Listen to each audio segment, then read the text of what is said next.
राधे राधे महाराज जी। महाराज जी, मेरा एक प्रश्न है। मैं एक कैंसर वैज्ञानिक हूँ।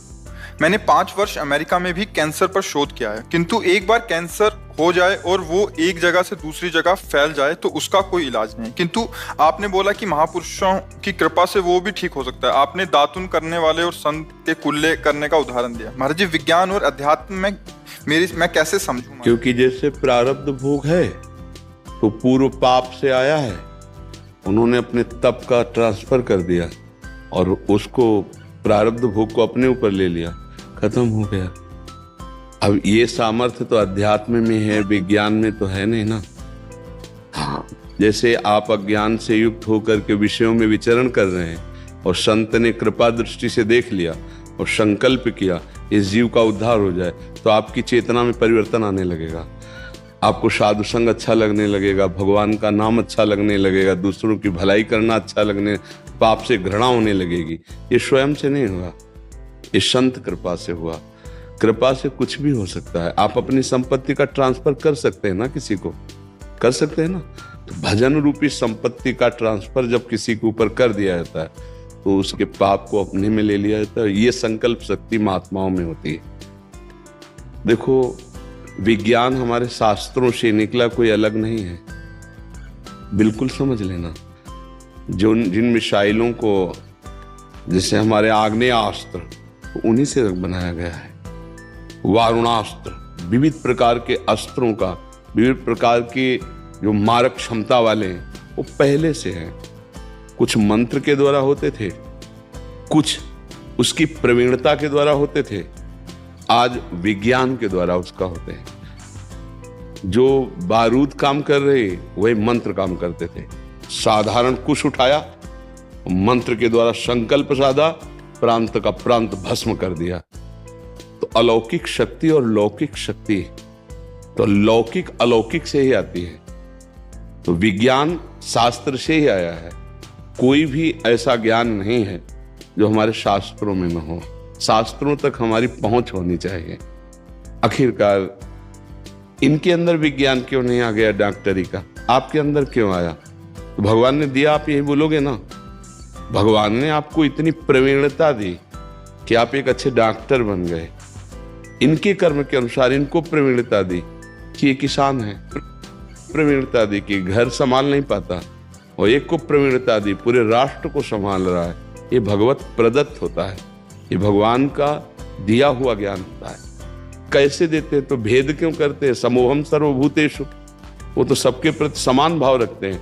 हाँ, उसने पूर्व में तपस्या की, पूर्व में तप संचय किया, तो भगवान ने उसे योग्य बना दिया कि पूरे भारत की सेवा करो। उसने अपने पापों का संचय किया तो भगवान ने दिखा दिया कि देखो, तुम्हारे पाप का परिणाम है कि तुम अपने आप को भी नहीं संभाल सकते हो, खुद डिप्रेशन में पहुंच रहे हो। ये आध्यात्मिक को जब आप समझेंगे तो कोई आश्चर्य नहीं है, कोई आश्चर्य नहीं है। आपकी परम गति आप करना चाहें तो बहुत जन्म लग सकते हैं। अगर कोई भगवत प्राप्त महापुरुष कृपा कर दे तो दिनों में आपको अनुभव होने लगेगा कि हम अध्यात्म की कितनी ऊंचाई पर चढ़ गए। कोई अरब खरबपति हमको अगर अपना पैसा ट्रांसफर कर दे तो अभी अरब खरबपति हो गए। ऐसे भजन का ट्रांसफर होता है, संतों का स्वभाव होता है ऐसा। बहुत हट करके जब कोई, तो फिर उस पर करुणा उनकी पहले तो टालते हैं, फिर करुणा प्रकट हो जाती है। भगवान अपने वचन भले विसार दें लेकिन भक्त के वचन पूर्ण करते हैं। ये हमारे भगवान का स्वभाव और प्रभाव है। कोई सृष्टि का ऐसा विषय जो व्यक्ति से संचालित हो रहा हो, आप विज्ञान के द्वारा प्रमाणित करेंगे, ईश्वर के द्वारा संचालित हो रहा है। आप उसे घटनात्मक रूप लेकर के केवल क्रिया की व्याख्या कर सकते हैं, कारण की व्याख्या नहीं कर सकते। ज्वार भाटा आया, एक क्रिया है, क्यों आया तो उसको बताया ऐसे से ऐसे ऐसा हो, लेकिन ऐसा क्यों हुआ, उसका कारण बोलेगी ईश्वर। मानते हो ना? हर घटना, हर परिस्थिति, हर प्रकृति का जिसने सृजन किया है वही इसका कारण है। अगर थोड़ी भी श्रद्धा रखा जाए तो स्पष्ट समझ में आएगा। कि कारण, अगर कारण तत्व चाहे तो सारे अपराध क्षमा कर सकता है और अभी निष्पाप कर सकता है। वो कह रहे हम तो हम सर्वपापेभ्यो मोक्षयिष्यामि मा शुचा। कई बार उदाहरण दिया, बार बार उदाहरण देने से समझ में आ जाए इसलिए कहते हैं। मुकदमा में हम हार गए, हमें फांसी की सजा हुई, लेकिन एक गुंजाइश है, राष्ट्रपति क्षमा कर सकते। अब इसमें चमत्कार क्या है? वो राष्ट्रपति है, उसका अधिकार है। ऐसे ही डायरेक्ट राष्ट्रपति से अगर हमारा संबंध नहीं बन पा रहा है तो राष्ट्रपति का कोई प्रियजन हो जो मेरी बात उन तक पहुंचा दे, उनकी बात मेरी तक, वो संत जन है। अखिल कोटि ब्रह्मांडों के अधिपति भगवान है। आपकी प्रार्थना में और संत की प्रार्थना में अंतर हो सकता है, तो जब दोनों मिलकर प्रार्थना करें तो चमत्कार प्रकट हो जाएगा।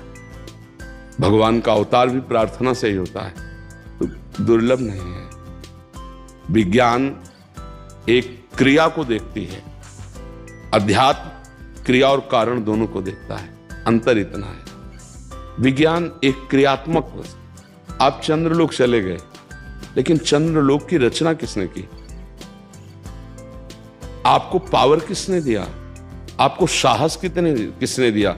आप मृत्यु को भुलाकर उसका अनुभव करने जा रहे हैं, पता नहीं लौट के आए कि ना आए। ये बल किसने दिया? विज्ञान ने नहीं, ये भगवान ने दिया। आप सोचो, ऊंचाई से नीचे देखने में सैकड़ों ऐसे होंगे जिनको डर लगता है, उनको ये बल दिया कि पूरा ब्लास्ट भी हो सकता है, आपके छिछड़े भी उड़ सकते हैं, पता भी नहीं चलेगा कि आप कहां किस प्रांत में गिरे, और वो साहस कर ये भगवान बल देते हैं।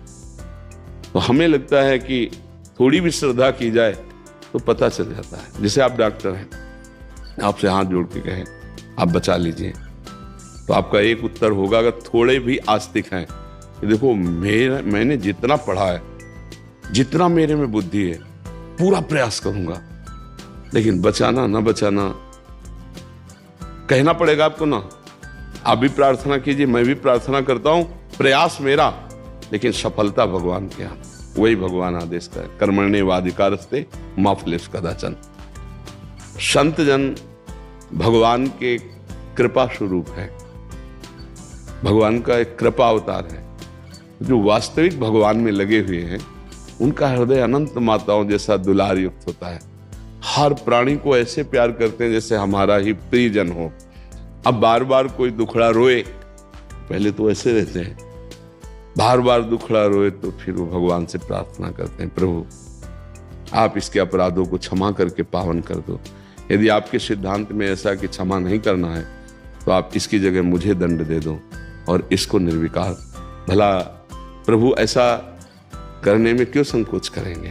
तुम्हारे सिद्धांत का भी पालन हो रहा है और आपकी कृपा से मैं उसे सह लूंगा, इसको ठीक कर दो। ऐसे हजारों संतों के उदाहरण है, उनमें मिथ्या नाटक नहीं है, जो भगवान में सच्चिदानंद में डूबे हुए हैं।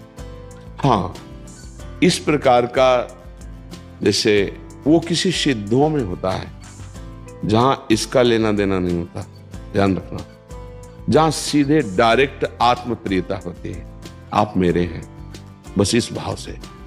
हाँ, मैंने भजन किया है, साधन किया है, वो आपको देता हूं और आप स्वस्थ हो जाइए, और आपके हाथ का पानी भी नहीं पीऊंगा। निष्कामता ये होगी कि हम आपसे कभी पानी भी पीने की आशा नहीं रखेंगे। ऐसा हमने अध्यात्म में सिद्धांत पाया है, ऐसा नहीं पाया है। तो ऐसे सिद्धांत का आदर सदा होता रहा है और होता ही रहेगा, होता ही है।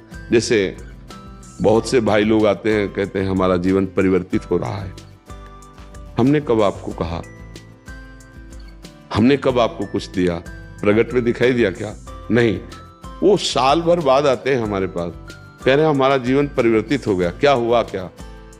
अगर आपसे हमारी सकामता हो तो ये बात नहीं हो जाए। आप आए और कुछ मुझे दें, कभी परिवर्तन नहीं होगा। और जब हृदय से ये है कि मेरे जीवन की सार्थकता यही है कि हमारा राष्ट्र सुखी हो जाए, हमारा विश्व सुखी हो जाए, तो दीपक में जितना तेज हो उतना प्रकाश करेगा, हाइलोजन में उतना प्रकाश करेगा। ऐसे जितना जिसने भजन किया है उतना प्रकाश होता चला जाए। इसमें कोई आश्चर्य की बात नहीं होती। समझ में आए?